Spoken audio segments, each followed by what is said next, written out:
Okay guys, it's time to spill the beans. After 30 plus years of showing homes here in the Nashville, Tennessee area, I've got the top 13 gripes that I hear from buyers. What? And I mean the good, the bad, the downright hilarious, silly reasons, but the reasons that home buyers are turning around and saying, nope, this is not the house for me. Number 13, you really need to hear, because if you've got a home that you're thinking of selling or you are getting ready to put on the market, this last issue is absolutely something that you can control and you must control if you want anyone to come to your home to see it. See you on the other side.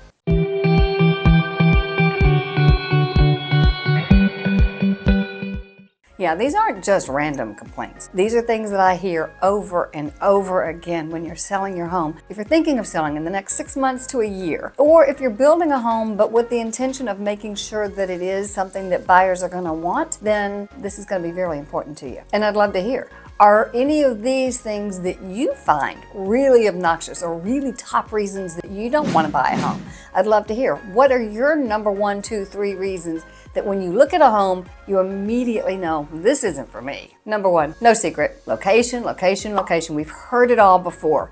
But what one person wants in a location is absolutely not what someone else wants. You know, some people want to be in the walkable neighborhoods of Sylvan Park maybe, or East Nashville, and that's totally not the right price for someone who is trying to get off the grid. And maybe they're looking for more of a fair view, good schools, but very rural kind of location.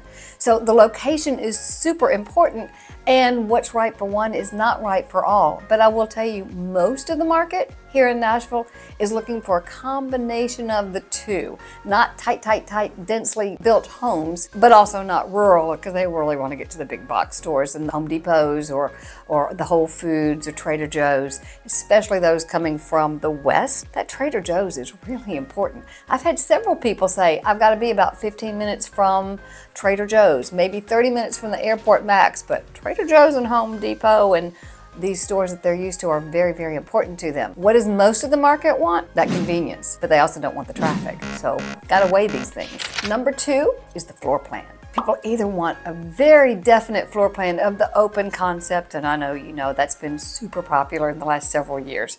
Instagram has made these open concept homes look beautiful. But I will say that in the last 5 or so years, I'm finding less and less people want the totally open concept because they found it noisy. Just like years and years ago, everyone had the 2-story balcony overlooking the family room. And that too can become kind of noisy. It just doesn't feel cozy and intimate the way people are wanting to feel a little bit more snugged in now.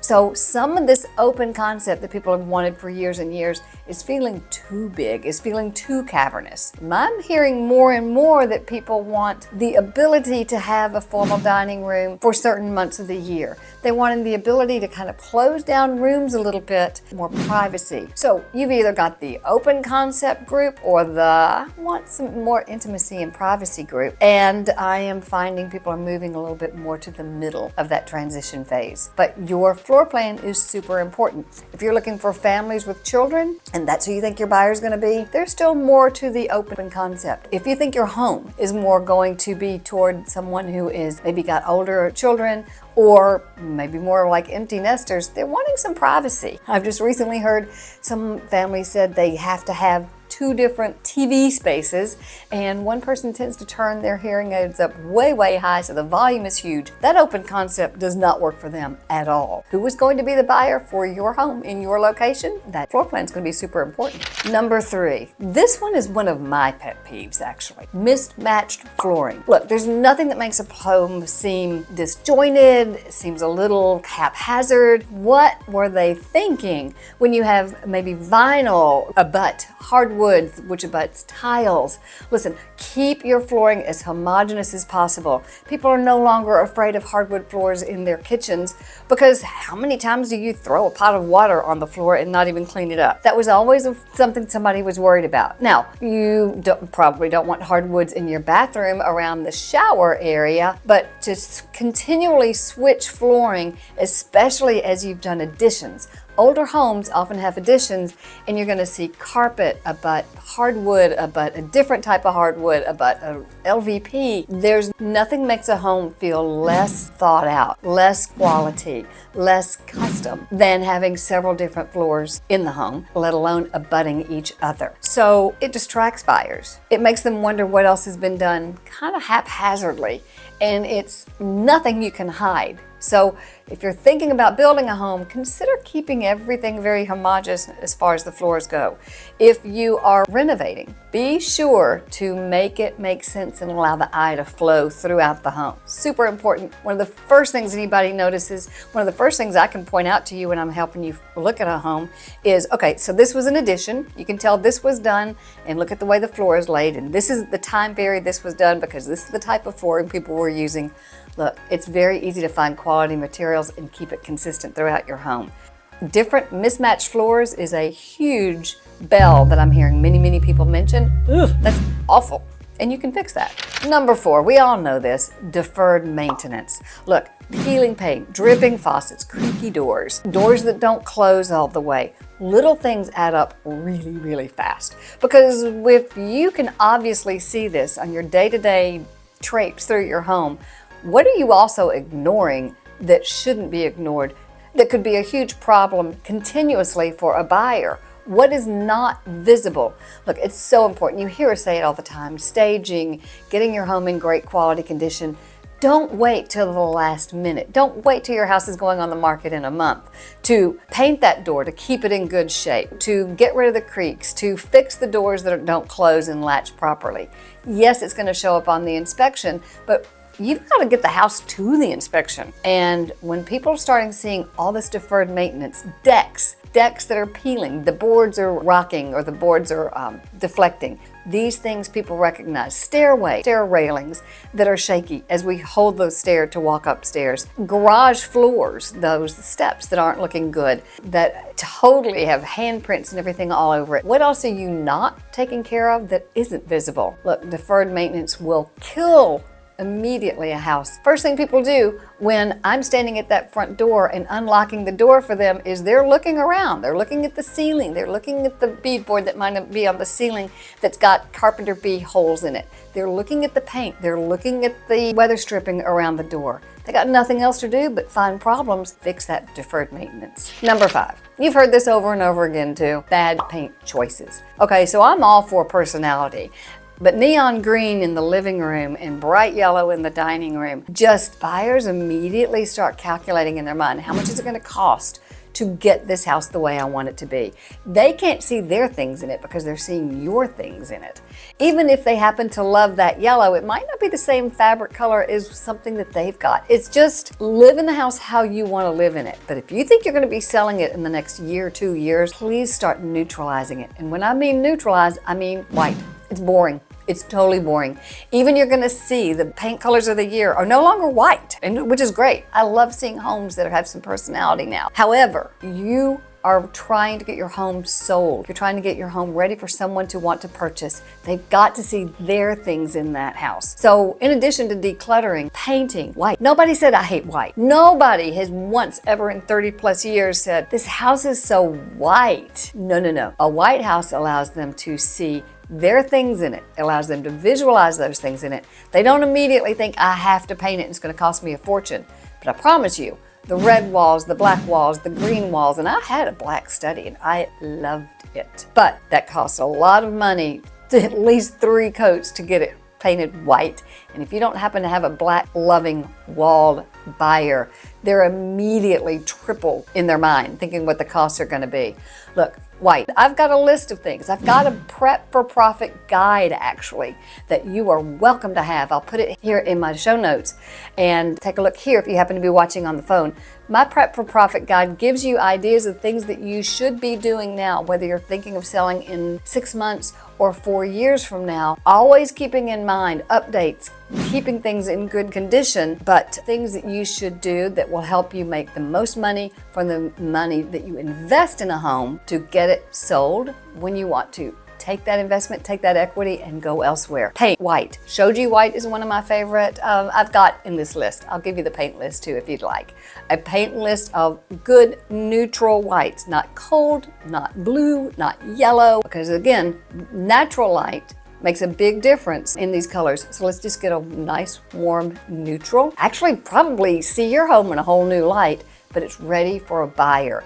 Buyers, bad paint choices, when we walk out and we're trying to remember at the end of the day, you know, what did you think about this house? What did you think about this one? If you have all kinds of different paint choices in your house, especially some of those 70s and 80s really brights, they're not walking out there saying the great house on Elm Street. They're walking out saying the house with the orange walls. They're walking out saying that doesn't bode well for you. Number 6, this is huge, too dark. Now, I love a house with lots of natural light. Natural light as much as possible. Dark walls, dark floors, heavy curtains. If it feels like a cave, buyers are out. They're not gonna think about opening that up or what you should have done to have that house show better. They're just thinking of, that was a heck of a dark house. Everyone loves natural light. A gloomy house feels smaller. It feels less inviting. It's sad, it's gloomy. Brighten up the space with better lighting.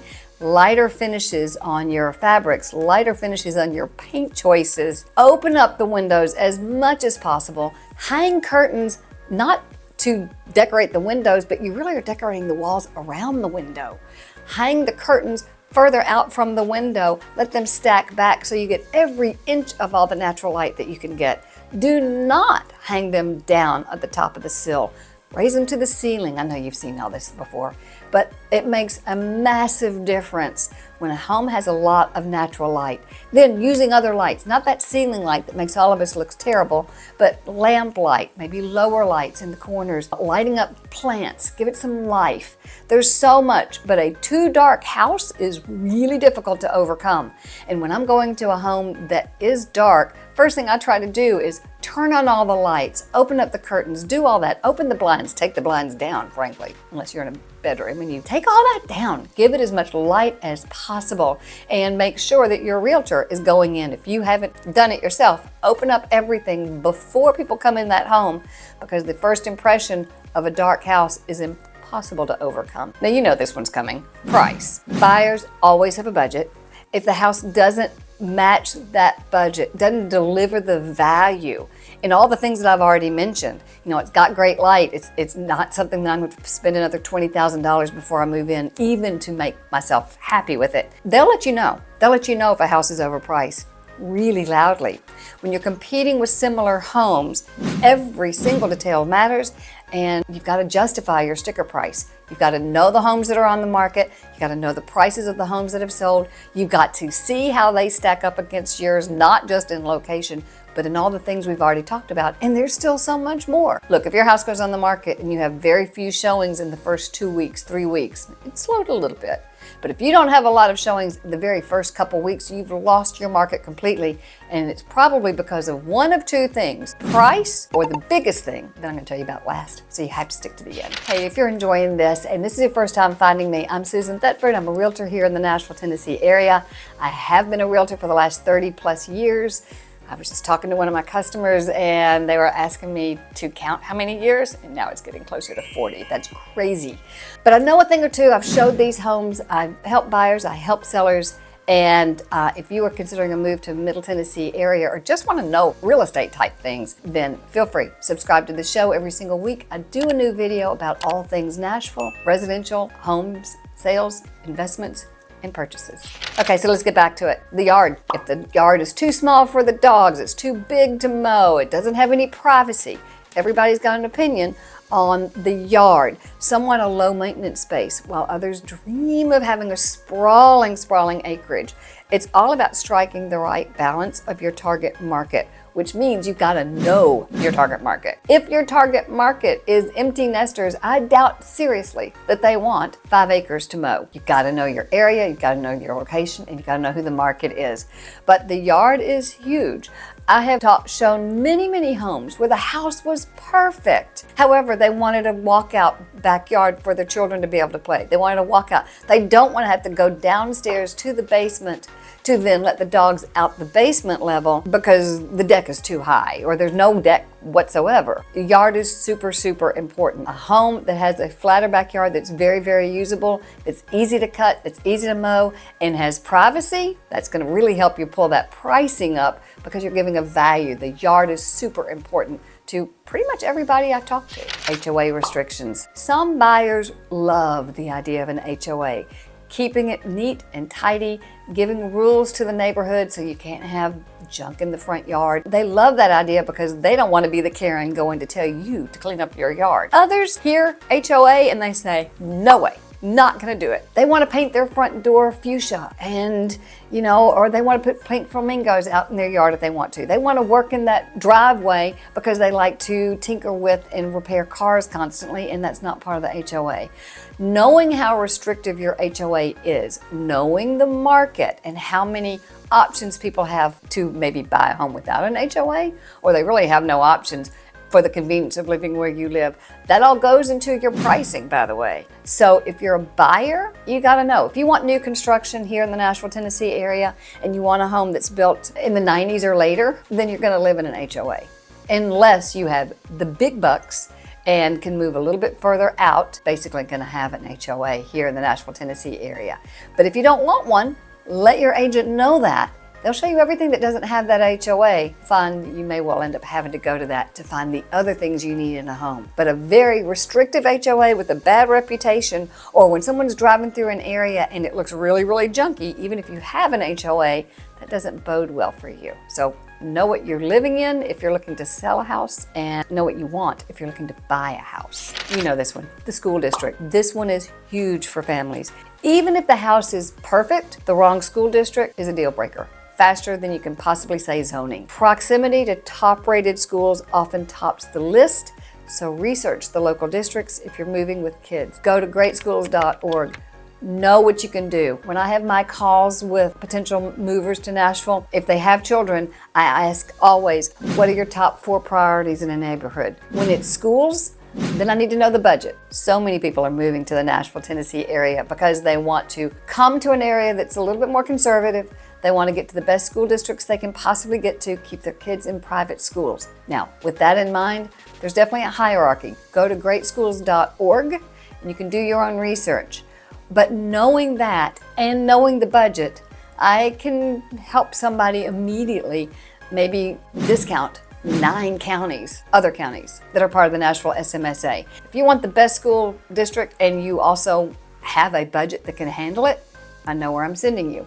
If you can't quite handle that budget, but you've got a different tier of budgets, I know those areas that I can then share with you. We start narrowing down the areas. If you live in a school district that is not top, you've got to consider that when you're pricing your homes as well. There's nothing you can do about that school district, but you can know the values of the school district, you can know the value of homes in that district, and you can know who the buyers are for your home. It's important. The school district is a deal killer if it doesn't happen to be in the right school for the families looking at your home. It's really not if you stop and think about it. It's an overly specific style. Custom design choices are great if you're the only one living there.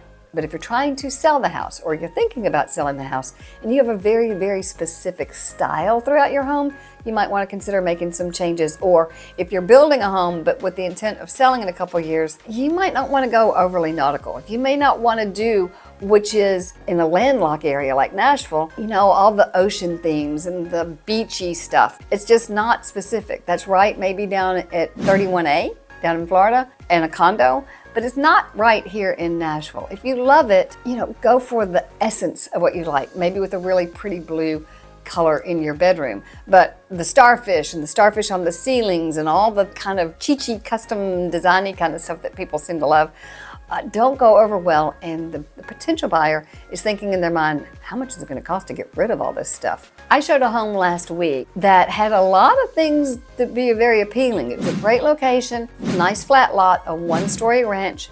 All that was great.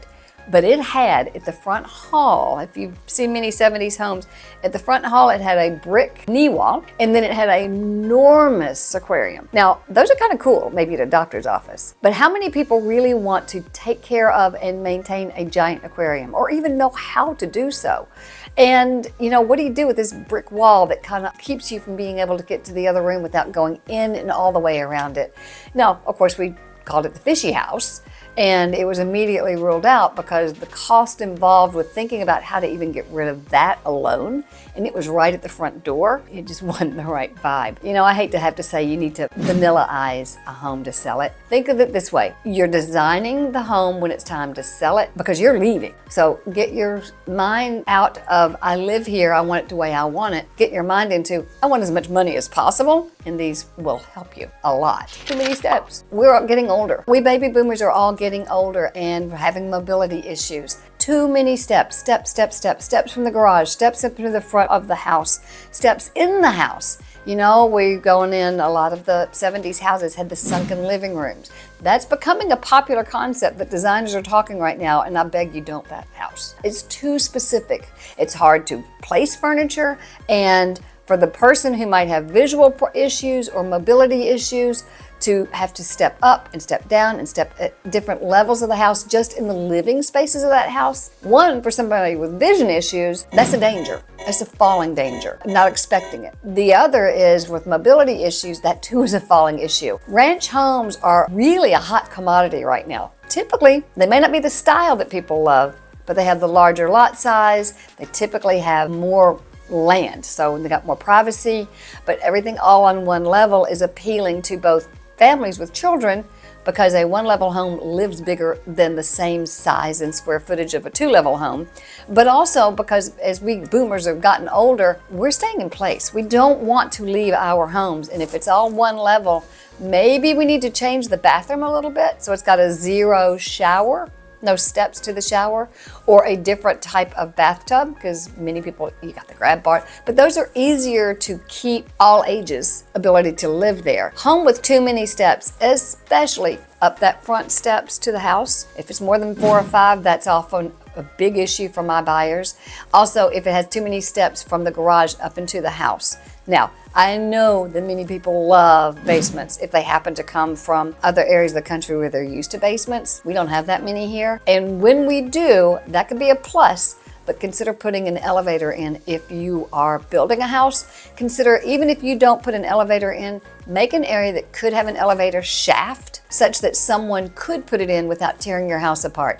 If you will spend the money and the time to plan that for somebody in the future, if not you, you've got taken your house from a house that a lot of the market will not buy in the future to one that most could consider buying if it had the potential of putting that elevator in. One other thing, we're having so many people now considering multi-generation living. If you happen to have that basement home, but it does have that elevator, then mom or dad or somebody can live in that lower level happily, privately, multi-generationally, and save a lot of money rather than going to a retirement center for lack of privacy.